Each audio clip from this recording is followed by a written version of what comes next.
pouco mais essa temática, considerando o público que vocês tendem a trabalhar assim, com a Liga. E eu acho que é um assunto muito interessante, porque por muito tempo assim, a gente vê o quanto que tem um estigma por cima da loucura, né? Não é à toa que quando a gente vê uma pessoa falando sozinha na rua, quando a gente vê uma pessoa mais desorganizada gritando na rua, a maioria das pessoas tem instintivamente uma atitude de fuga, né? De evitar o contato daquela pessoa, porque gera um certo medo, um certo desconforto na gente. E nós, como profissionais de saúde, a gente precisa identificar e também saber como é que aborda essas pessoas, sabendo que em algumas situações a gente pode realmente se colocar em situação de risco quando a gente vai fazer uma abordagem, mas principalmente quando essa abordagem é uma abordagem feita de uma forma incorreta, de uma forma mais invasiva. Então, a ideia da aula hoje vai ser apresentar um pouco o que seriam esses pacientes psicóticos. Vou fazer um resumo bem breve assim, dessa história da loucura para entender em que momento que a gente está hoje, para a gente depois tentar entender um pouco como é que a gente maneja adequadamente esses pacientes, porque a gente tem que entender que essa pessoa que está na rua, ela está em um sofrimento também. Não só está gritando, por mais que ela pode estar embriagada, ela pode estar tendo alguma vivência alucinatória, alguma vivência delirante, mas tem sempre um sofrimento por trás. Então é preciso uma empatia muito grande da nossa parte para que a gente consiga entender, para que a gente possa também ajudá-los. Então, antes de falar um pouquinho sobre a psicose mesmo, sobre esse manejo, acho que tem um conceito que é importante a gente entender, que é esse conceito de saúde mental. Porque quando a gente fala das pessoas que estão assim em situação de rua ou em qualquer outro momento de vida ali, assim, todos nós temos o que a gente chama de saúde mental.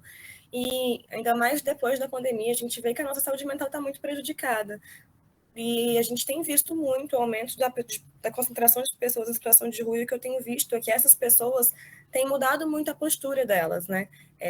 O sofrimento está muito ali junto, era um sofrimento que antes a gente via alguns pacientes que eram mais psicóticos, hoje em dia tem muitos usuários de álcool, de outras substâncias, ou pessoas deprimidas que perderam tudo por conta de uma crise financeira. Então, não é à toa que a nossa saúde mental está muito impactada. E o que é saúde mental? Saúde mental é tudo aquilo que tá na nossa mente, assim, uma boa qualidade de vida, conseguir apreciar a vida, estar bem consigo mesmo e com os outros, é a capacidade de reconhecer as exigências da vida e lidar com elas, de lidar com as emoções, boas ou desagradáveis, reconhecer nossos limites e buscar ajuda quando necessário. Seria um conjunto de todas essas funções aí. Hoje em dia, se a gente for parar para ver, acho que todos nós aqui temos algum prejuízo assim na nossa plena capacidade de saúde mental. Mas em alguns casos, a nossa saúde mental pode estar tão abalada que a gente pode ter uma série de afecções mesmo nessa saúde mental e acabar afetando emoções, pensamentos, comportamentos, de uma forma que vai ser discrepante daquilo que a nossa cultura, que a nossa personalidade produz, gerando um efeito negativo na nossa vida, na nossa existência. E a isso a gente vai chamar de transtornos mentais. E transtornos mentais, a gente tende a usar esse termo para a gente fugir um pouco do nome doença. Porque quando a gente fala de doença mental, a gente já gera automaticamente um estigma, já gera automaticamente uma segregação, uma ideia de que uma pessoa que tem uma doença mental, ela é um doente, ela vai conviver com isso para o resto da vida dela. E não é sobre isso. O transtorno mental surge aí como um desequilíbrio da nossa parte de saúde mental, e que então a gente vai precisar trabalhar em identificar, promover, em prevenir e em tratar esses transtornos mentais. Quando a gente fala ali assim da psicose, a psicose que a gente coloca é tida muito como loucura, né? Que seriam aquelas pessoas que destoam daquilo que seria uma realidade, elas rompem a barreira daquilo que é real. Então elas têm visões, noções de vida que são diferentes daquilo que a maior parte da população compartilha. E essas pessoas que são tidas como loucas durante toda a história, a gente vê que elas ocuparam locais muito diferentes. Se a gente pegar ali na época da Grécia Antiga, as pessoas que tinham visões, que conseguiam prever o futuro, por exemplo, que conseguiam trazer premonições, elas eram tidas como grandes divindades, não eram tidas como loucas, como segregadas. Pelo contrário, eram os profetas. Quando a Igreja Católica começa a surgir, a criar força ali na era medieval, essas pessoas já começam a ser segregadas, muito porque começa também a surgir essa ideia capitalista de uma produtividade muito grande. Essas pessoas que viviam numa outra realidade, elas já não eram mais seres produtivos. Então, elas eram consideradas hereges, né? Era a época das bruxas, da caça às bruxas, da condenação das bruxas, e a partir daí a gente começa a ter um estigma muito grande por cima do que a gente vai começar a chamar de loucura. Na época renascentista, essas pessoas que eram distantes da realidade, os loucos, se juntam com todas aquelas pessoas que eram consideradas improdutivas pela sociedade e são segregadas no que a gente vai chamar de nau dos loucos, que eram lugares que a gente fazia asilos, abrigos para mendigos, velhos, prostitutas, para pessoas que eram tidas como loucas e que improdutivas naquele momento. Até ali a gente tinha essas pessoas segregadas, isoladas. Essas pessoas já não faziam mais parte de uma sociedade, elas não tinham mais famílias, e elas eram somente excluídas. Elas eram tidas como indigentes mesmo. Até que em 1801, Philippe Pinel, que foi o primeiro estudioso, o pai da psiquiatria, começa a reconhecer que algumas pessoas que tinham essa saída, essa fuga da realidade, elas tinham algo em comum, que é o que ele vai começar a chamar de psicose, e a partir daí começar a entender que tem realmente uma explicação física, uma explicação fisiológica para surgimento dos transtornos mentais. E a partir daí ele vai começar a juntar alguns sinais, alguns sintomas, para tentar buscar um tratamento mais efetivo para essas pessoas que não somente a segregação. Mas até então a gente viu que essas pessoas viviam em manicômios. E esses manicômios, até os dias atuais, ainda existem. Claro que a gente está num processo de desestruturação desses manicômios, né? A gente teve aqui no Rio, recentemente, fechamento de 2 manicômios, que esses manicômios eram lugares, asilos, que esses loucos eram jogados ali, de uma forma que as pessoas ficavam sem acesso à rede familiar, à rede de suporte, com tratamentos extremamente precários ali. Davam-se medicações, mas alimento era muito precário, roupas, vestes, a individualidade dessas pessoas nos manicômios era completamente excluída. Eles eram tidos ali só para não estarem em convívio social, para não estarem no meio social. E a partir daí surge a reforma psiquiátrica, que visa justamente tirar essas pessoas, considerando que é a loucura, né? A psicose, ela é um transtorno mental. E que esse transtorno mental seria secundário, então, alguma alteração neurobiológica, que então seria uma doença, que seria uma patologia, e que essa patologia precisaria ser tratada, começa-se a contestar, então, esses manicômios. E esses manicômios começam a ser derrubados em troca de o que a gente chama de desinstitucionalização, que seria, então, a gente tirar essas pessoas tidas como loucas dos manicômios e colocá-las de volta em sociedade, ao convívio social. Mas isso não é tão simples, né? Imagina uma pessoa que está há 20, 30 anos, ou às vezes até mais, em uma cela, uma jaula, com várias outras pessoas parecidas com ela já não se lembra mais quem é o nome dela, quem é ela, quem era uma rede de suporte que ela tinha, algumas questões de convívio social ela já não sabe mais como é que ela vai fazer, simplesmente pegar essas pessoas, abrir a porta do manicômio, agora vai viver sua vida, isso não é tão simples, então foi necessário criar um processo de uma desinstitucionalização.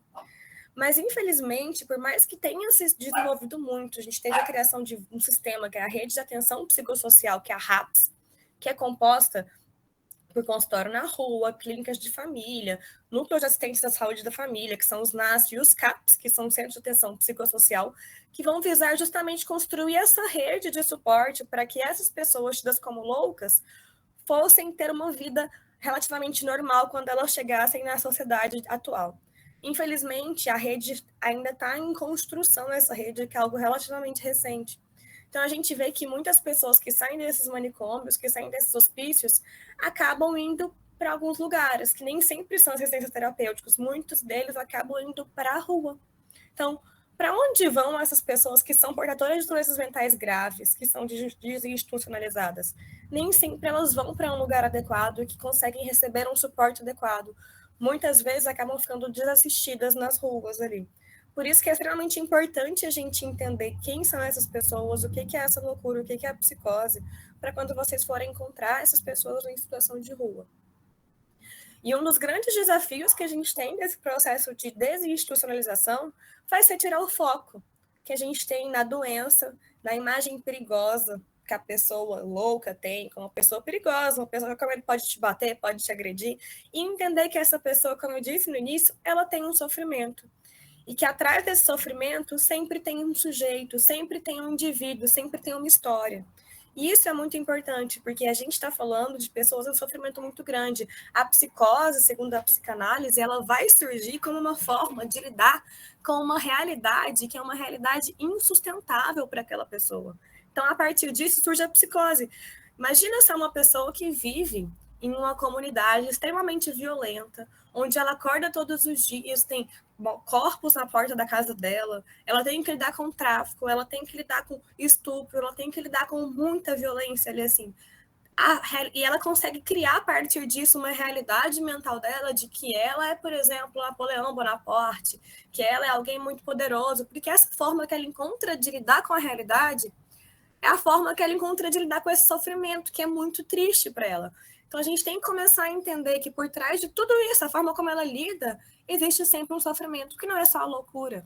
A loucura é o resultado de um sofrimento, de um sujeito que foi adoecido, que foi vítima de vários traumas.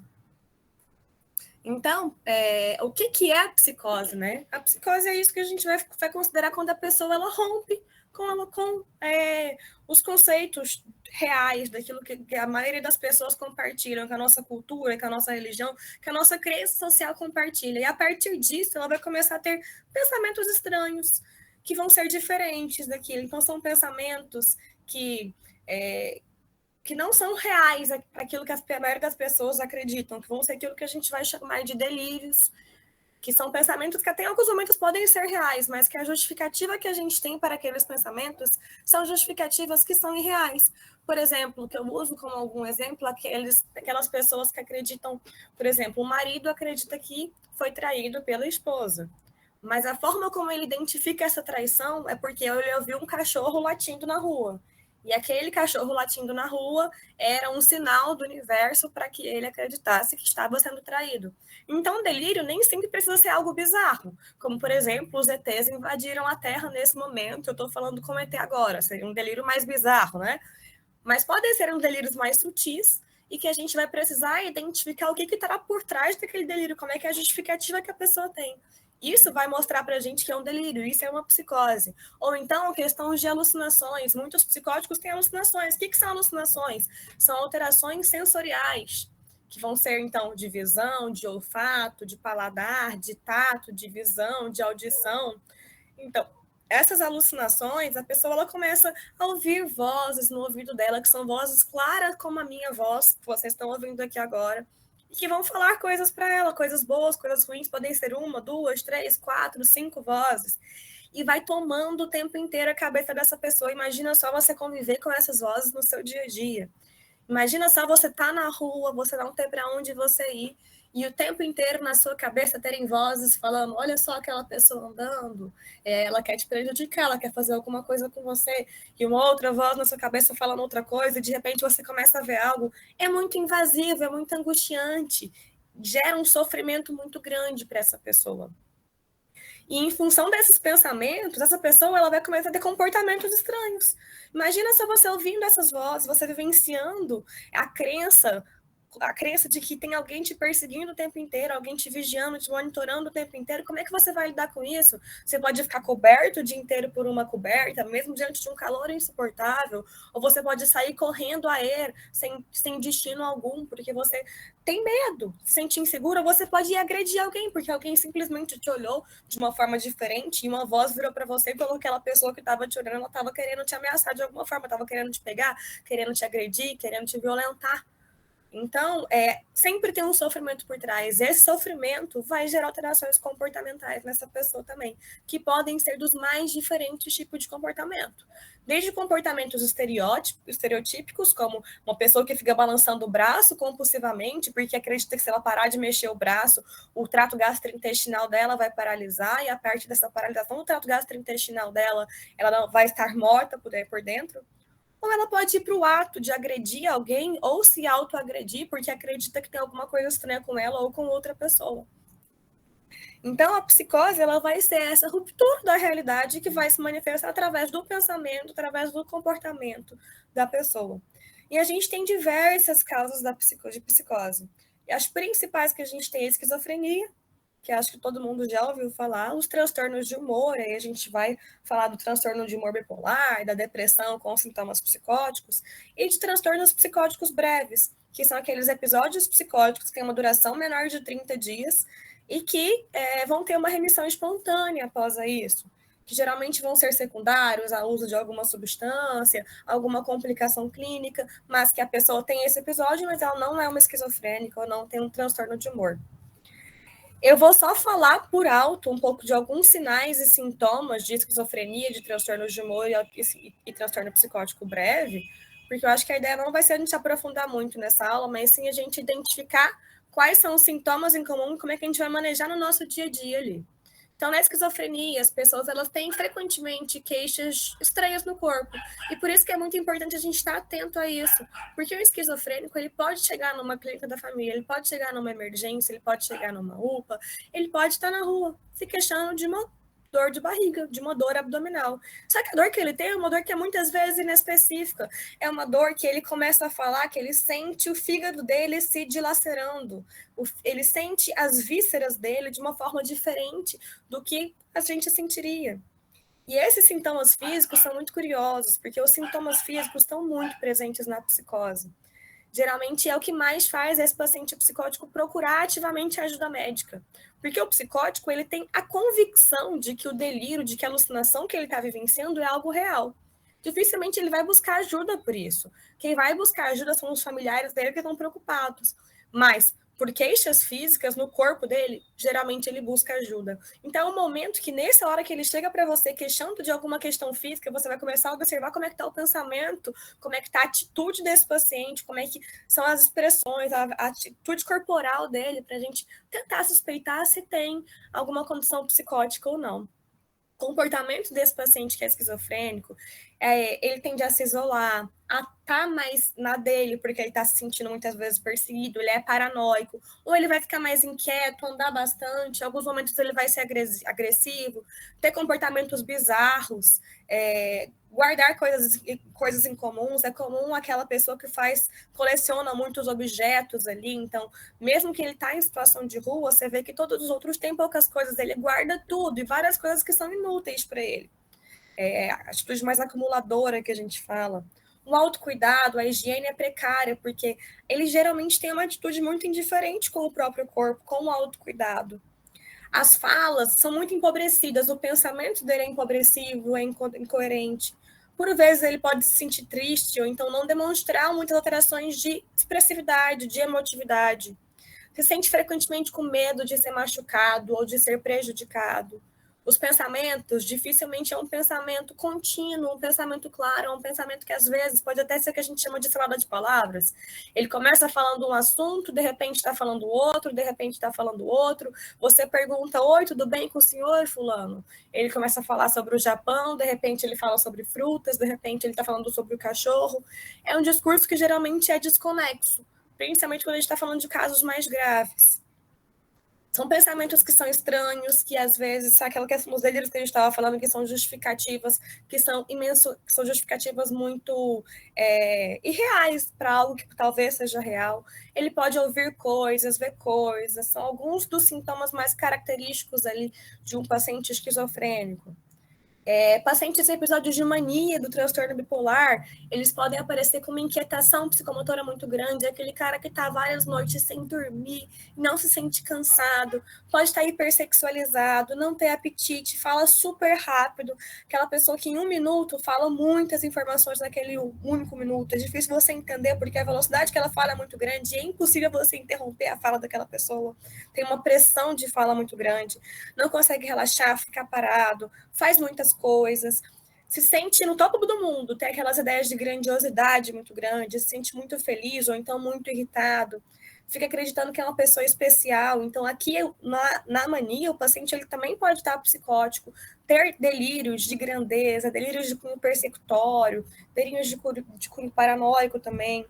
E nesses momentos, ele tem a convicção de que isso está acontecendo e ele está se sentindo bem. Então, um paciente que tem episódio de mania, é super difícil a gente conseguir identificar que esse paciente, conseguir convencer esse paciente de que ele precisa de um tratamento, porque ele não consegue identificar que ele está diante de alguma doença, de alguma patologia.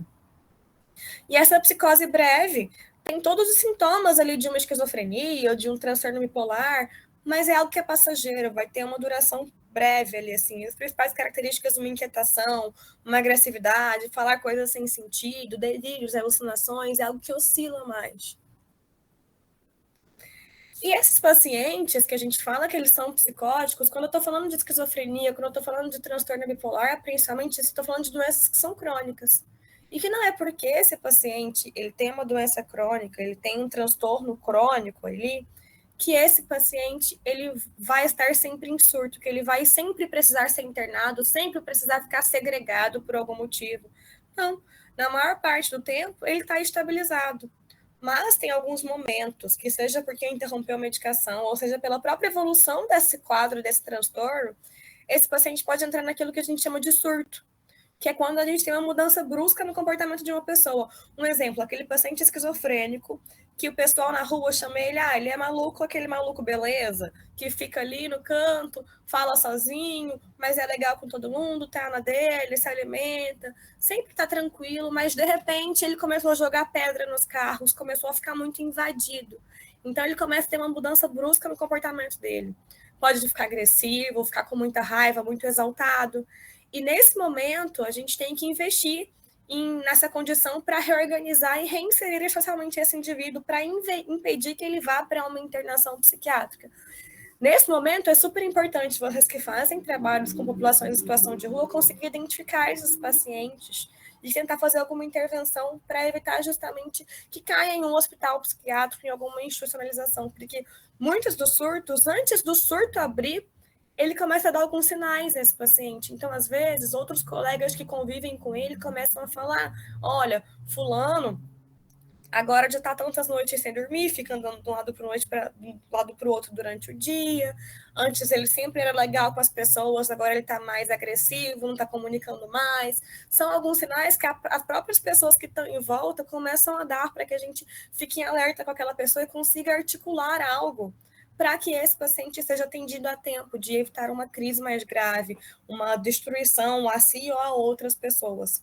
Nesse momento, a gente pode indicar medicações para prevenir crises, para estabilizar, mas em pacientes que estão em situação de rua, sempre é muito difícil a gente instituir um tratamento medicamentoso, tanto pela adesão desses pacientes, quanto porque é difícil você entregar uma medicação para ele ali, onde que ele vai guardar essa medicação. Eu tenho alguns pacientes no CAPS que eu trabalho que estão em situação de rua, e a gente sempre precisa articular esse trabalho com o consultório na rua, ou então, às vezes, com o dono de um lava-jato, com um padeiro que trabalha ali, para que seja administrada diariamente a medicação, porque se ele leva a medicação para uma semana para ficar na rua, ele vai ser roubado, ele vai ficar sem a medicação dele, ou ele pode, de algum momento, fazer uma dosagem maior do que aquilo que a gente tinha prescrito. Então, essa dificuldade com a medicação é algo que é muito, muito grande ali, assim, quando a gente está falando desses pacientes em situação de rua. Então, é importante a gente lembrar que as pessoas com transtornos psicóticos, como a esquizofrenia, também podem ficar bravas, chateadas com qualquer ser humano. E não é por isso que elas estão em surto, tá? É normal. Por exemplo, se eu tô com fome, eu vou ficar brava mesmo. O esquizofrênico, o bipolar, vai ter essa mesma questão também. Só que em alguns momentos isso pode ser algo muito intenso, que aí, junto com outras alterações comportamentais, vai ser o que vai sugerir pra gente um surto mesmo. E aí, a gente está entendendo um pouco como é que a gente identifica. Então, a primeira coisa vai ser a gente tá ali no nosso trabalho com as pessoas em situação de rua, ou a gente está numa UPA, ou a gente está numa emergência, a gente está numa clínica da família, a gente viu que aquele paciente tem alguns traços, ele chegou com uma dor abdominal, mas eu vi que não era só uma dor abdominal, eu vi que era uma dor abdominal muito inespecífica, que ele sentia as vísceras dele, que junto disso ele tinha um pensamento meio estranho, que às vezes era muito difícil entender aquilo que ele estava querendo transmitir. A fala dele, às vezes, tinha uns bloqueios na fala, ele começava a falar, de repente parava, ou tinha aquilo de que a gente chama de atitude alucinatória, que ele começa a olhar para o nada, como se do nada alguma coisa invadisse a mente desse paciente. Ou a gente vê que a afetividade dele é diferente, ele não consegue modular tanto o afeto, quando ele está triste, ele começa a gargalhar, ou quando ele está feliz, ele começa a chorar, ou simplesmente tem um afeto plano. Ele não consegue modular quando ele está triste ou quando ele está feliz. São alguns achados que vão fazer a gente pensar que esse paciente pode ser psicótico. O que eu vou fazer diante disso? Primeira coisa, a gente vai escutar esse paciente. escutar e acolher esse paciente. São os pilares que a gente tem quando a gente vai tratar de qualquer pessoa diante de um sofrimento mental, de um transtorno mental. E eu acho que a gente pode até usar isso também para a área médica no geral. Eu acho que todo paciente que a gente atende, a primeira coisa que a gente tem que fazer é acolher e escutá-lo. Sem uma escuta ativa, a gente não consegue fazer um tratamento. E escutar é diferente de ouvir. Ouvir, eu ouço música, mas eu posso estar escutando aquela música e não estar prestando atenção naquela letra. A escuta é isso, é o ouvir, mas prestando atenção, é uma escuta ativa, uma escuta atenta, para que eu possa realmente entender aquilo que esse paciente está passando, a dificuldade que ele está passando.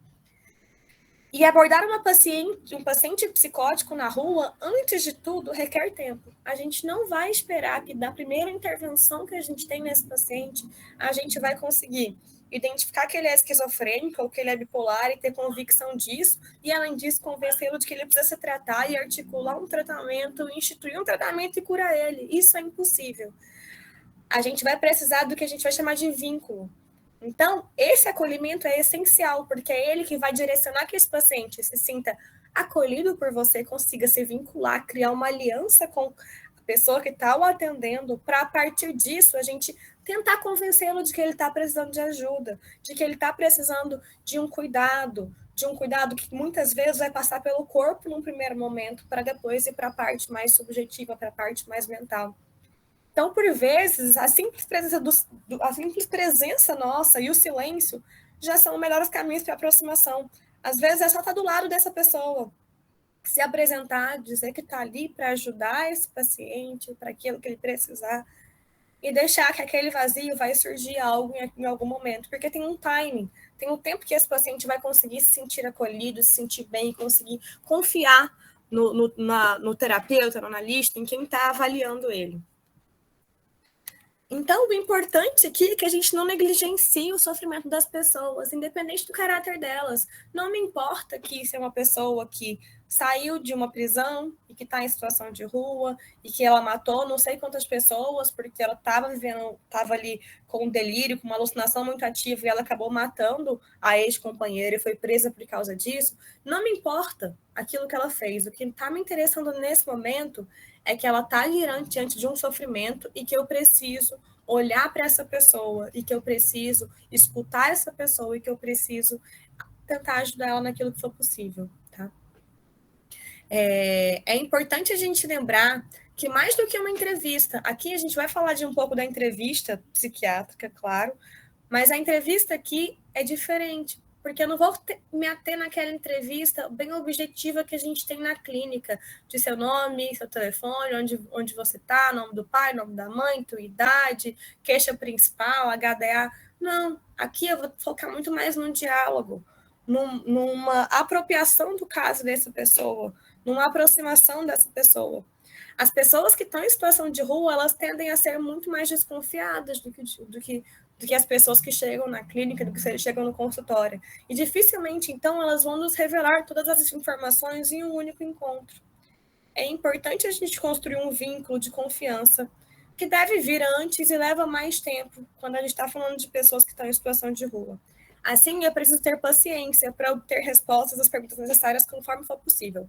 Aqui eu coloquei muito focado em pessoas que estão em situação de rua, mas o paciente psicótico é muito difícil ele confiar no médico, em quem quer que for, em um primeiro atendimento. A gente vai precisar construir. É uma confiança que é construída. A gente não chega falando da nossa vida, nossos pensamentos, nossas crenças, nossos traumas mais intensos para a primeira pessoa que a gente vê na frente. Falar de uma dor física é muito mais fácil do que eu falar de uma dor mental. Então, eu preciso de um tempo, eu preciso acolher essa pessoa para que eu consiga poder realmente ajudá-la. E quando a gente vai falar de uma entrevista dessa pessoa, claro que a gente vai fazer uma entrevista, a gente vai ter na mente tudo aquilo que a gente está diante de uma entrevista normal mesmo, de uma anamnese médica ali, identificação, queixa principal, HDA, HPP, interrogatório sintomatológico, história psicossocial, história familiar. Mas aqui a gente vai estar muito mais atento naquela pessoa, desde a hora que ela se apresenta para a gente, aquela primeira percepção que a gente tem dela, a forma como ela lida com as outras pessoas, a forma como ela interage com as outras pessoas. E também a gente vai tendo que ter muito mais resiliência aqui para lidar com a nossa entrevista, porque às vezes a entrevista a gente não consegue seguir esse passo a passo que a gente segue no geral nas nossas entrevistas. porque que é isso que eu estava falando, que a gente vai fazer muito mais um diálogo. Então, o que a gente vai observar primeiro? Como é que a gente vai abordar esse paciente? É uma pessoa que estava sentada ali na rua, isolada, eu vou chegar muitas vezes me apresentando, vamos ver como é que ela vai me aceitar. Ela pode nem olhar para mim, ou ela pode ter uma atitude mais ativa, mais acolhedora também. Eu vou tentar oferecer algo que ela esteja precisando naquele momento. E como é que ela vai me aceitar? Se ela está mais desconfiada, eu já estou entendendo que ela é uma pessoa que é mais paranoica, talvez, então já vai me fazer pensar em alguma coisa mais psicótica. Como é que ela se comporta quando ela está diante das outras pessoas? Ela fica desconfortável, ela fica mais desinibida, ela tende a falar mais. O que essa pessoa traz? Ela traz mais queixas físicas? Os pacientes psiquiátricos, a gente vê que eles trazem muitas demandas. E as demandas são muitas vezes quase inesgotáveis. Então, eles podem chegar com uma demanda de fazer uma TKCG porque acha que está grávida, com uma demanda de um auxílio-doença, com uma demanda de um BPC, de um LOAS, com uma demanda de encontrar a família, de fazer documento. E as demandas são quase inesgotáveis ali. A gente tem que ouvir aquilo que está atrás dessa demanda. Mas, e sempre por trás de uma demanda, existe um sofrimento ali. Então, a gente vai se colocar no lugar de escutar, tentar entender como é que a gente pode ajudar, mas por trás disso, você quer ajuda com o seu documento? Mas espera aí, vamos entender como é que tu perdeu esse documento, tentar aprofundar por trás dessas demandas o que é importante para essa pessoa. Ela perdeu o documento porque pegou fogo na casa dela?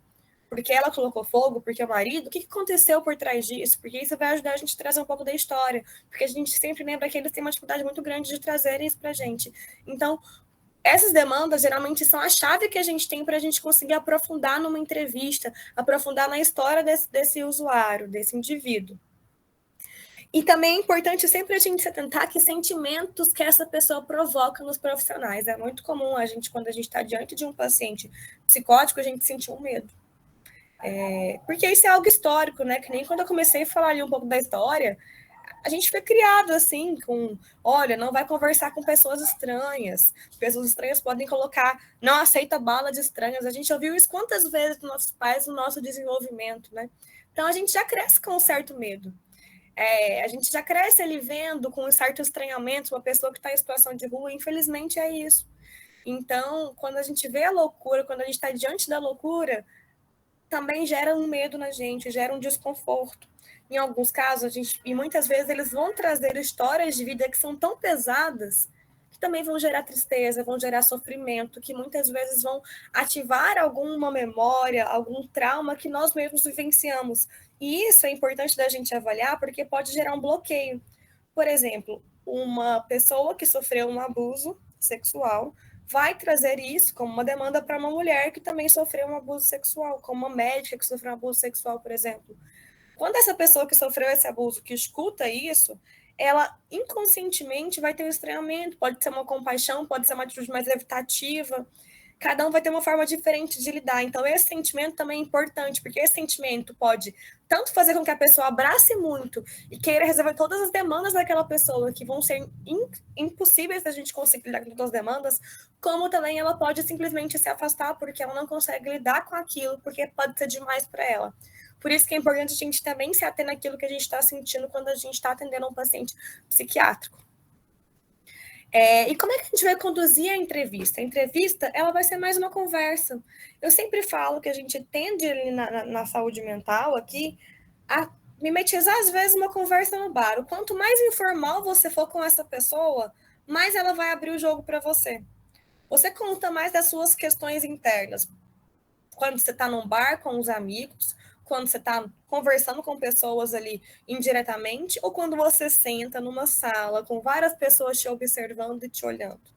É a mesma coisa. Então, a gente vai tentar ser um pouco mais informal aqui, o que vai diferir um pouco da nossa entrevista clínica ali mesmo, da nossa anamnese geral.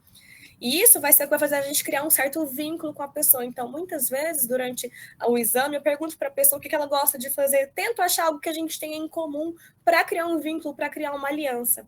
É importante nesse momento, antes da gente começar a fazer qualquer tipo de entrevista, porque sempre que a gente está atendendo alguém, a gente vai chamar isso de entrevista também, independente de ser uma conversa, um diálogo, né? Mas a gente saber em nome de que instituição que esse profissional está falando e qual que é o papel nesse trabalho. Isso vai ser diferente quando a gente está falando de um acadêmico que está atendendo, quando a gente está falando de um assistente social que está atendendo, quando a gente está falando de vocês que estão numa liga, quando a gente está falando de um profissional da clínica do consultório na rua ou de um profissional da clínica da família, porque as abordagens, o objetivo que a gente vai ter vai ser diferente. Quem a gente é naquele lugar vai nortear o nosso objetivo também. E a partir disso, a nossa entrevista. Por exemplo, eu como médica, muitas vezes eu vou ter uma conversa mais, um diálogo, em algum momento eu vou ter que abordar, muitas vezes, tratamentos prévios, medicações que ele já fez uso, tentar convencer de que ele tenha alguma patologia para que ele possa, então, se convencer de que ele precisa usar uma medicação, o que vai ser completamente diferente de pessoas que são voluntários, que estão indo fazer atividades com pessoas em situação de rua e que vão muito mais ali para fazer uma escuta, para fazer um acolhimento. As abordagens são diferentes, porque o meu objetivo vai ser diferente do voluntário que está indo dar comida, atenção, carinho e acolhimento também. Então, a gente sempre tem que saber qual que é o nosso papel, qual que é o nosso objetivo para a gente poder conduzir melhor a nossa entrevista. Com que objetivo vai ser feita a entrevista, então? Quais vai definir as expectativas do entrevistado, para a gente saber se vai ser, nosso objetivo vai ser introduzir medicação, vai ser fazer um contato com alguma pessoa da rede de saúde, vai ser encaminhar ele para algum outro serviço, chamar uma ambulância, qual que vai ser nosso objetivo ali, né? Onde que vai se dar a entrevista? Isso é importante para a gente avaliar também a nossa segurança. A gente nunca pode esquecer que a gente primeiro ponto que a gente sempre vai avaliar quando a gente está fazendo um ACLS também é a segurança do lugar, não é? Aqui é a mesma coisa. Eu vou atender em um lugar seguro. E eu tenho que ter consciência de que, de acordo com esse lugar que eu vou atender esse paciente, esse usuário, a forma como a entrevista vai se dar vai ser completamente diferente também. Quando eu estou no CAPS, eu gosto muito de atender em ambientes de convivência. Então, às vezes, eu pego alguns pacientes, a gente vai para debaixo de uma árvore, toma um café, e as coisas que surgem são completamente diferentes do que quando eu atendo esse mesmo paciente numa sala fechada, só eu e ele conversando mais objetivamente, mesmo tentando fazer um diálogo. São diferentes as formas de entrevista. E de acordo com o nosso objetivo, isso vai ser diferente também. E a partir dessa entrevista, a gente vai tentar sempre ter em mente qual que é o transtorno que esse paciente tem. O humor dele estava mais triste, pode ser uma depressão. Eu vi que ali tinha muitos sintomas psicóticos, então ele é um psicótico. Se é um bipolar, se é um esquizofrênico, a gente vai descobrir com acompanhamento longitudinal. Mas que ele está psicótico agora, ele está, e o que eu posso fazer a partir disso? Ou não, esse paciente ele é um dependente químico, ele faz uso abusivo de álcool, de outras drogas, então vai ser a principal questão dele. Então, são questões que a gente vai ter que ir adequando a nossa entrevista. E a partir disso, quando a gente vai vendo isso, a gente vai vendo em que pontos que a gente pode insistir ou não insistir. Quando a gente vê que um paciente está psicótico, a forma como eu vou abordar ele vai ser completamente diferente da forma como eu vou abordar um paciente que é o que a gente chama de neurótico. Então, às vezes, um deprimido que não está com sintomas psicóticos, eu consigo questionar ele algumas coisas, como, por exemplo, mas por que você não faz tal coisa? Se eu faço isso para o psicótico, ele pode ficar paranoico comigo, ele pode ficar perseguido comigo. Então, tem alguns detalhes que a gente vai ter que tomar cuidado de acordo com aquilo que a gente está vendo na nossa entrevista. E aí, então, a gente tem que sempre cuidar com essa escuta terapêutica. Essa escuta terapêutica vai ser baseada numa relação plana. Eu vou tentar me colocar aqui no mesmo lugar que o paciente.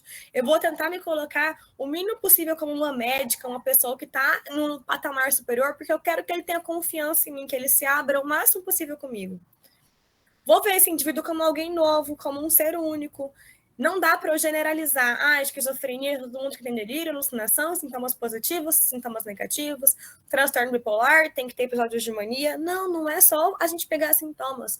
É a gente pegar a história dessa pessoa, a gente pegar o sofrimento dessa pessoa. E a gente vai conciliar as demandas e os desejos. Então, aquelas demandas que a gente tinha, a gente vai escutar essas demandas, os desejos que esse usuário tem, e a gente vai tentar buscar um equilíbrio ali entre eles. Respeitar o espaço, super importante respeitar o espaço do indivíduo, tanto o espaço físico quanto ter uma distância também emocional. Aquilo que a gente estava falando de ter uma empatia para o paciente é diferente da gente se colocar tanto no lugar dele e levar para casa todo o sofrimento desse paciente também, porque senão a gente acaba adoecendo junto, né? Então, a gente tem que ter um certo distanciamento, tanto físico quanto emocional. A gente vê que tem alguns pacientes que são tão carentes de afeto que eles tendem a ficar abraçados com a gente o atendimento todo. Mas também isso é um sintoma dele. A gente também tem que colocar isso respeitando o nosso limite, o limite dele. E é super importante a gente respeitar o timing. Não adianta eu ficar insistindo para esse paciente, mas por que você acha que todo mundo quer te matar? Ele não vai te responder assim numa primeira consulta. Ele vai te responder no momento que ele achar oportuno, na hora que ele se sentir confiante em você. Como é que a gente vai criar esse vínculo? O mais importante aqui, a gente vai fazer uma escuta, um acolhimento para a gente criar um vínculo. Então, eu tenho que olhar nos olhos dessa pessoa, eu tenho que demonstrar interesse, respeito, não julgar. Vou iniciar uma conversa fazendo perguntas fáceis e trazendo assuntos gerais. Não vou começar com perguntas objetivas. Às vezes, eu começo abordando um paciente, sempre começo me apresentando, perguntando o nome ali da pessoa, mas você vai que a pessoa está muito indiferente, vou falar do tempo, a Copa do Mundo está chegando, gosta de futebol, gosta de alguma outra coisa, para a gente tentar, a partir disso, ir criando algum vínculo, algum enlace com essa pessoa. Na psiquiatria, na saúde mental, as perguntas que a gente vai fazer vão ser as mais abertas possíveis, porque eu não quero enviesar esse paciente de alguma coisa. Eu não vou chegar para ele, acabei de sentar, oi, tudo bem? Meu nome é Bruna. Você escuta vozes, você vê coisas? Não, isso aqui vai ser mais lá para o final. Primeiro eu vou perguntar como é que ele está se sentindo. Perguntas mais abertas. Como é que eu posso te ajudar? Como é que você está se sentindo? Como é que estão os seus pensamentos? Tem alguma coisa que te incomoda? E a partir daí, se você vê que ele tem alguma atitude mais diferente, aí sim, se você viu que não está surgindo alguma coisa, você tentar vir para perguntas mais objetivas, mais fechadas. Porque aqui a gente quer escutar. As entrevistas aqui são entrevistas longas, porque a gente tem que escutar o paciente. E quanto mais a gente escuta, mais coisas surgem. E a nossa hipótese diagnóstica vai mudando e mudando e mudando. E eu vou ter que sempre ter atenção para a minha comunicação não verbal. O nosso paciente que ele está psicótico, ele dá vários sinais de que ele está psicótico. Ele tem movimentos diferentes, ele tem uma inquietação diferente, ele tem olhares perdidos. Então, tudo aquilo que ele está se apresentando, o autocuidado dele, a higiene dele, vão ser sinais também para a gente pensar em alguma patologia mais psiquiátrica aí. E algumas coisas que eu uso durante a entrevista é repetir aquilo que ele está falando para você demonstrar que ele está escutando. Então, por exemplo, ele falou que está triste. É mesmo? Você falou, o senhor está muito triste. Depois que ele fala algumas coisas, deixa eu ver se eu entendi aqui o que o senhor estava falando. O senhor falou, eu faço um resumo, um aparado geral daquilo que ele falou antes. Tento relacionar algumas ideias, aponto alguns sentimentos. Então, o senhor está falando que está triste desde que aconteceu aquilo. Porque isso já é terapêutico. A gente pode, no primeiro atendimento, achar que a gente não fez nada, mas só da gente escutar e, às vezes, a gente conseguir pegar alguns sentimentos com algumas ideias que ele tem, a gente já está fazendo uma terapia para ele ali. E isso já é um tratamento. E a gente vai tentando ajudar a encontrar soluções, mas nunca já dar uma solução direta. Eu quero que ele busque, que ele consiga pensar essas soluções. E vou colocar alguns limites também. Não é porque chegou o seu José, que já me conhece há algum tempo, eu estava atendendo a Dona Maria, que eu vou interromper o atendimento com a Dona Maria porque o seu José está me gritando ali de fora. Eu vou ter que, então, colocar alguns limites para terminar a Dona Maria primeiro e depois atender o seu José. Colocando os meus limites aqui, até onde eu posso ir e os limites do paciente também. Esse termo de aliança terapêutica é muito importante para a gente estabelecer uma relação positiva entre o trabalho profissional e a pessoa. Essa aliança é isso que a gente está criando no vínculo. É a partir da aliança terapêutica que a gente consegue fazer um tratamento. O paciente psicótico, ele só vai topar qualquer tipo de abordagem se ele tiver uma aliança com você, se ele tiver um vínculo com você. A partir daí que a gente vai começar a conseguir construir alguma coisa. E quando presente essa aliança, a gente tem uma cooperação que é recíproca entre o profissional e a pessoa que está sendo atendida, entre o usuário. Então, acolhimento, empatia, escuta, suporte, esclarecimento são habilidades e atitudes que vão estruturar o estabelecimento de qualquer relação terapêutica. Então, não existe abordagem ao paciente psicótico se não tem o acolhimento, se não tem empatia, se não tem o escuta. E o que eu não posso fazer de jeito nenhum? Não vou mentir para esse paciente. Mentir para o paciente psicótico é a pior coisa que vocês podem fazer. Você pode estar se sentindo o mais desconfortável que seja, está se sentindo ameaçado ali. Você vai pedir ajuda, vai chamar alguém para você não ficar sozinho. Mas a gente não faz promessas, a gente não mente para um paciente psicótico, porque isso se vira contra a gente. É muito perigoso, assim, a gente fazer esse tipo de abordagem, tá? Não vou, então, falar para ele que eu vou trazer na semana que vem para ele R$ 50 e eu não trazer isso, porque eles são muito concretos que a gente fala. A promessa para eles é algo que é super importante. E isso pode virar uma chave, porque se você prometer algo e não fez, ele pode ficar paranoico, ele pode ficar perseguido contigo. Não vou usar apelidos ali, nomes jocosos, ou seu fulano, sei lá, usar um xingamento para ele, mesmo que seja ali assim na amizade. Não vou, porque eu também sou profissional. Não vou ser agressivo, ríspido, não vou desafiar essa pessoa. Ah, você tá bravo, vai me bater? Então vem me bater mesmo. Não, não vou fazer isso. Muito menos ameaçar. Olha só, se você vir me bater, eu vou chamar a polícia aqui. A gente vai criar uma estrutura, outras pessoas para garantir a nossa segurança, é claro. Mas eu vou ter que tomar muito cuidado para não ameaçar ela diretamente, porque ela pode vir para cima de mim nesse momento. Ficar manipulando ou testando a pessoa durante a entrevista.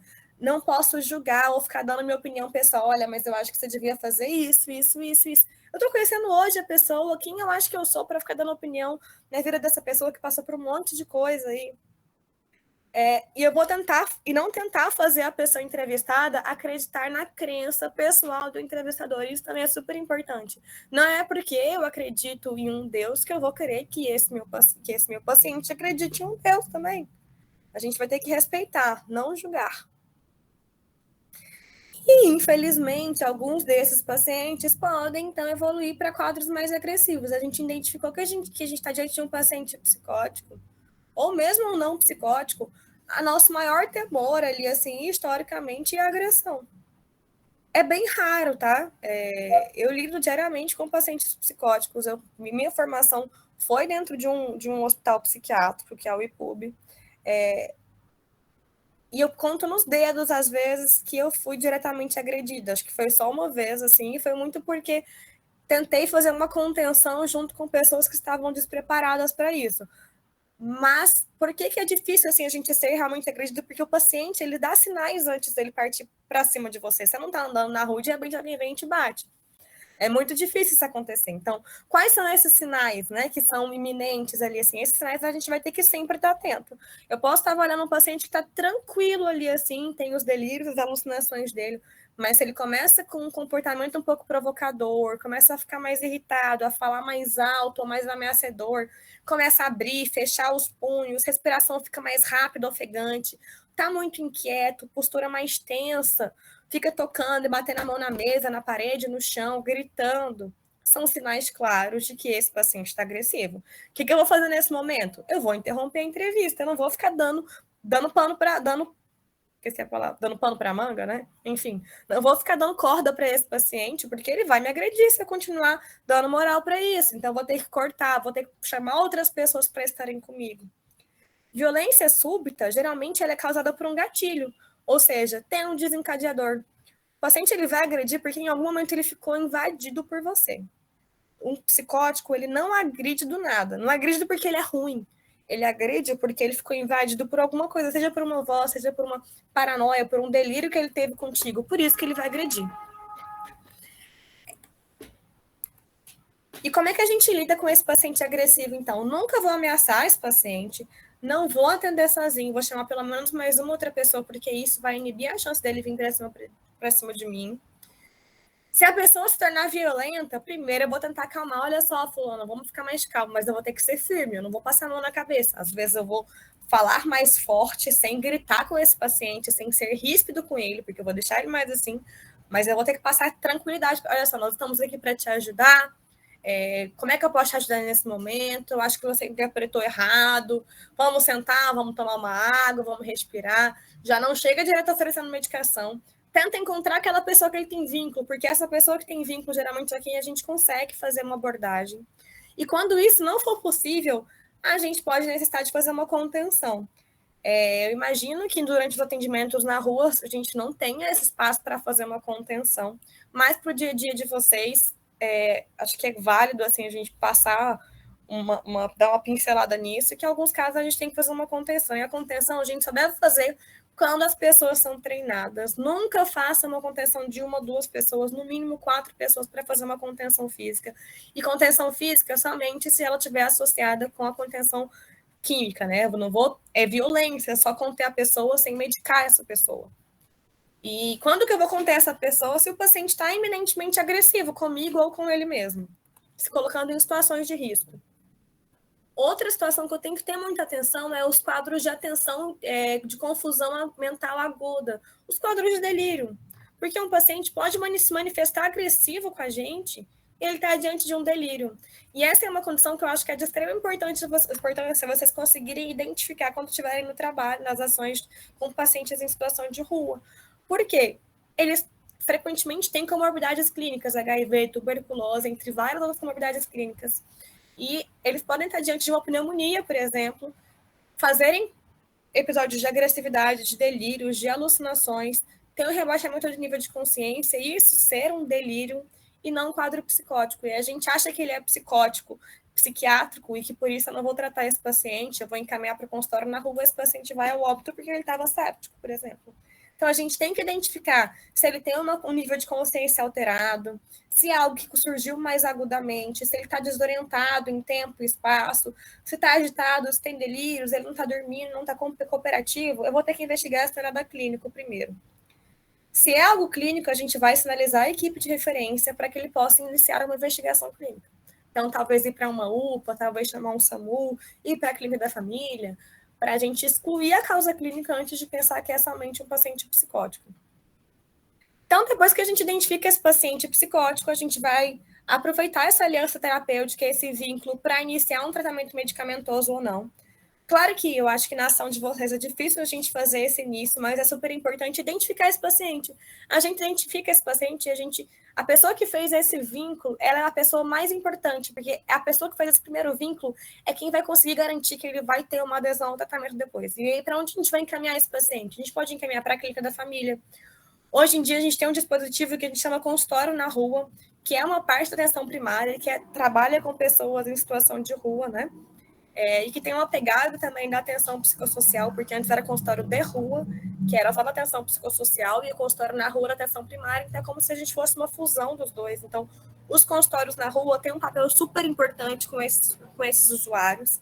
E os CAPs, que são centros de atenção psicossocial, que a gente tem vários tipos de CAPs, CAPs 2, que funcionam só nos dias úteis, horários úteis, e os CAPs 3, que são aqueles que têm acolhimentos noturnos, CAPs AD, que são de álcool e drogas, CAPs infantil, que são centros para pessoas que estão mais em crise, que vão precisar de um suporte psicossocial mais intensivo, que vão ser grandes aliados desses pacientes que estão ali, assim, com sintomas psicóticos, porque a gente só identifica e a gente não direcionar para lugar nenhum, também a gente não está fazendo um tratamento. Mas eu não espero que isso aconteça no primeiro atendimento, talvez a gente vai precisar de mais atendimentos. Se a gente estiver diante de um quadro de confusão mental aguda, talvez eu vou precisar chamar uma avaliação clínica de urgência, então eu vou precisar regular esse paciente, chamar o SAMU, levar até a clínica da família. E se esse paciente estiver se colocando em situação de risco ou a terceiros, eu vou precisar de fazer uma contenção mais emergencial para esse paciente. Então, eu vou ter que encaminhar para uma emergência psiquiátrica, através de uma regulação. Eu vou pegar esse cara, colocar no meu carro e levar ele para a UPA. Eu vou chamar o SAMU via vaga zero para que eles consigam transportar com segurança esse paciente até um lugar onde ele possa receber um tratamento mais adequado se eu estiver diante de um lugar que eu não tenho esse tratamento adequado. Só para lembrar aqui, a emergência psiquiátrica, né? Então, aquele paciente que está agressivo, psicótico, se eu estiver diante de um lugar que eu tenha uma maca, né? Que eu tenha instrumentos para fazer uma equipe treinada, tem instrumentos para fazer uma contenção física e química, eu posso indicar essa contenção. O ideal é que a gente tenha pelo menos 4 pessoas, o ideal são 5 pessoas, para que cada um pegue um membro desse indivíduo, e aí faça a contenção o mais breve possível, por menor tempo. E aí a gente sempre oferece primeiro medicação via oral. Então, estratégia de medicação oral. Então, às vezes, até esse paciente, antes de eu ir para a contenção física nele, eu posso indicar uma contenção medicamentosa oral, indicando um antipsicótico de baixa potência, por exemplo, uma clorpromazina com clonazepam. Se ele não topa, a gente pode oferecer uma medicação intramuscular, que a gente tem como opção o Aldol e a prometazina. A gente sempre vai avaliar, então, a regulação para as emergências psiquiátricas, para excluir causas clínicas. E para a gente finalizar, aqui eu coloquei um caso só de um paciente, M, era um homem típico, o típico homem do saco. Ele tinha 45 anos e só andava com uma camiseta, com uma calça, uma chinela e o saquinho de pão na cabeça. Ele era magrinho e praticava cuidado com higiene de maneira bem precária. Às 6 da manhã, podíamos encontrá-lo em frente a uma casa, em uma posição fetal. E já bem tarde da noite, os vizinhos reclamavam do barulho na rua que ele fazia, raspando uma pedra no chão. M não estabelecia contato nem com os transeuntes e sempre se recusava a conversar com os serviços. Está tudo bem, não preciso de ajuda. Depois de um tempo, indo sistematicamente visitar M, J faz parte da abordagem da rua, conseguiu estabelecer um vínculo com M. Depois de alguns encontros, J acha que M tem uma história meio estranha. A equipe da abordagem na rua resolve compartilhar o caso com o consultório na rua para pensar uma estratégia de cuidado. Como J tinha um bom vínculo com o consultório na rua para pensar uma estratégia. Como o Jota tinha um bom vínculo com o consultório na rua para pensar uma abordagem, uma estratégia de cuidado. Ah, meu Deus, me perdi. Como o Jota tinha um bom vínculo com o M, foi ele quem facilitou a chegada no consultório. Depois de uma avaliação, o CAPS foi acionado, o M apresentava um quadro psicótico que impedia que ele tivesse uma boa qualidade de vida. M precisava de um acompanhamento mais intenso, ao mesmo tempo se foi tentando que M aceitasse ir para um centro de acolhida. As equipes acharam que assim seria mais fácil fazer o tratamento. Depois de alguns anos de idas e vindas nessa relação com o serviço, M vai ao centro de convivência e o próximo passo é pensar com M a sua inserção em cooperativas de reciclagem. Depois da aproximação dos serviços em virtude do caso de M, a equipe de serviço especializado de abordagem social e a equipe de consultório na rua começam a reunir sistematicamente para compartilhar o cuidado dentro do território. Então, aqui é um caso de um homem que estava em situação de rua, que já tinha um comportamento bem atípico ali, assim, ficava bem isolado, que tinha alguns comportamentos ali ritualísticos na noite, que ninguém nunca conseguia se aproximar dele. Até que depois de muitas insistências, uma pessoa que trabalhava em abordagens na rua conseguiu criar um vínculo com esse paciente. E a partir desse vínculo, conseguiu levar ele no consultório na rua, o consultório na rua conseguiu levar ele no CAPS, onde ele conseguiu iniciar um tratamento, foi para um centro de acolhimento. Depois de conseguir iniciar uma medicação, um tratamento mais terapêutico ali, um tratamento psicossocial, ele conseguiu fazer uma reinserção social mesmo, participando de cooperativas, enfim. Então, a gente viu que não é algo que foi imediato, demora-se muito tempo para conseguir identificar, para conseguir criar o vínculo. É um trabalho que eu sempre falo que é de formiguinha, mas que é um trabalho que é super gratificante quando a gente consegue fazer um trabalho adequado.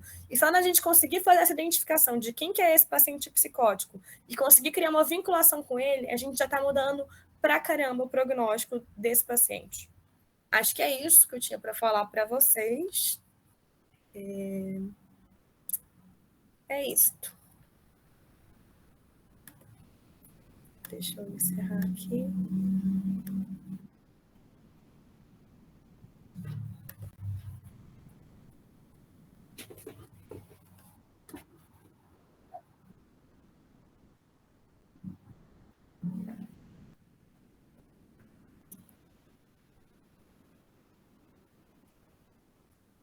Obrigada.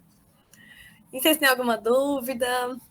Querem discutir algum outro caso? Eu sei que aparece muito para vocês, assim, eu já fiz algumas ações, né, com pessoas em população de rua e sempre aparecia bastantes casos e a gente vê que muitas vezes começa-se como, às vezes tem aquela psicose, a família não entende, ele vai parar na rua e fica ali assim por anos passando despercebido. Então eu acho que essa identificação e esse primeiro contato é super importante.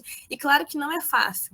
É muito difícil mesmo a gente identificar, às vezes a gente demora um tempo para ter certeza de que ele é psicótico, ele não é, mas só da gente fazer esse acolhimento e essa escuta, para criar um vínculo, a gente já está fazendo um trabalho que é maravilhoso. Assim.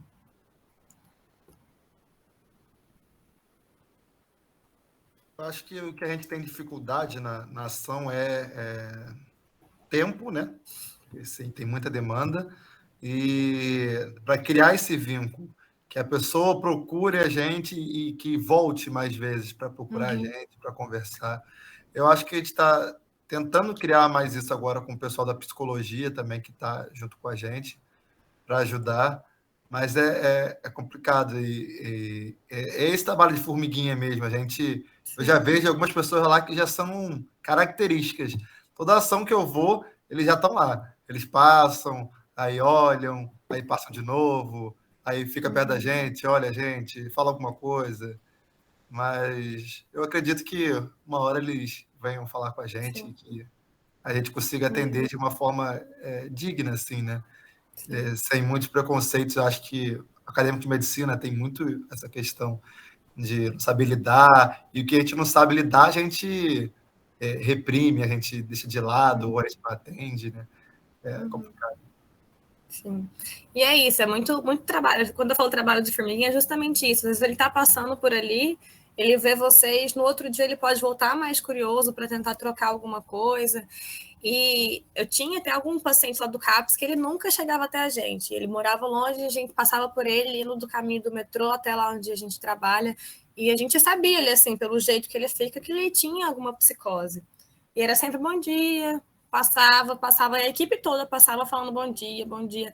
Até que ele começou a ir um pouco mais para perto de onde fica o CAPS. Depois ele começou a dormir mais perto de onde está o CAPS. Depois ele começou a conversar primeiro com o porteiro. Depois ele começou a conversar um pouco com o outro técnico. Então, assim, é realmente assim, isso passaram-se pelo menos 3 meses até que a gente conseguiu realmente entrar um pouco na história desse paciente e começar a tratar ele ali, assim. Isso porque a gente via ele diariamente, sempre alguém ia tentar fazer alguma abordagem. Mas só de vocês estarem ali disponíveis para escutar, já é possível, sabe? E eu sempre falo, às vezes, é puxar um assunto banal, porque eles vão estar sempre muito desconfiados ali. Porque muitos deles que moram em situação de rua, mesmo não sendo psicóticos, eles estão acostumados com coisas muito ruins, né? Alguém que rouba um cobertor, alguém que rouba uma comida, tudo que eles têm é muito contado, é muito sofrido mesmo. Então, aparecer alguém de bom grado dando bom dia para eles já é algo que faz diferença. E aí isso vai criando um vínculo. São coisas muito simples que vão fazendo vincular mesmo, para que eles possam buscar se cuidar. E eu acho que depois que a gente consegue identificar e vincular, e aí encaminhar para consultório na rua, ali, assim, no caso de vocês, tentar vincular com CAPS, eu acho que o consultório na rua é uma estratégia bem legal, que consegue fazer esse intermédio muito bom entre as clínicas e os CAPS.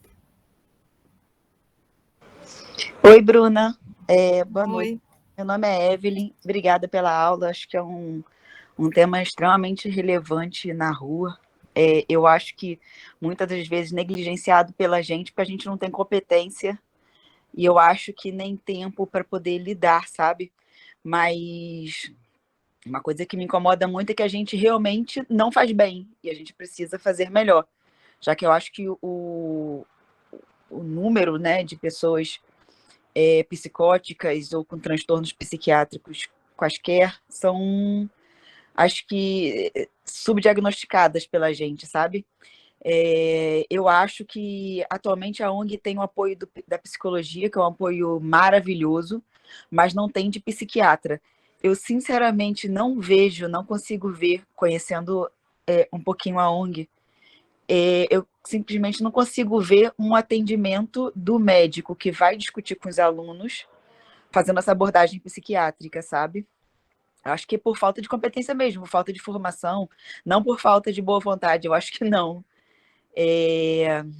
Agora, uma pergunta, a gente referencia, tá, para consultório na rua, eu acho que a gente tem um apoio bem legal do Marcolino Candal ali no centro, mas uma coisa que sempre me intriga muito é que você conhece algum CAPS ali do centro, porque a gente referencia para um em Botafogo, que é bem ruim, eles não chegam, eu acredito que, eu não tenho nem feedback deles.